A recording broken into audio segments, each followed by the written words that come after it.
welcome to my channel. Today we are making super delicious, super easy to make Halloween marshmallow pops.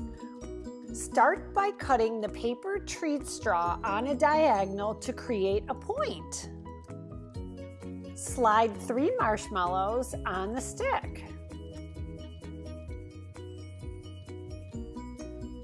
Melt candy coating in a tall glass. Dip the marshmallows in the candy coating, let the excess drip off, and place on parchment paper to dry.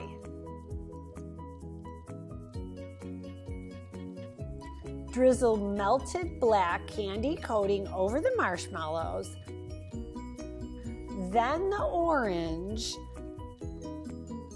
then add your favorite Halloween sprinkles and let it dry.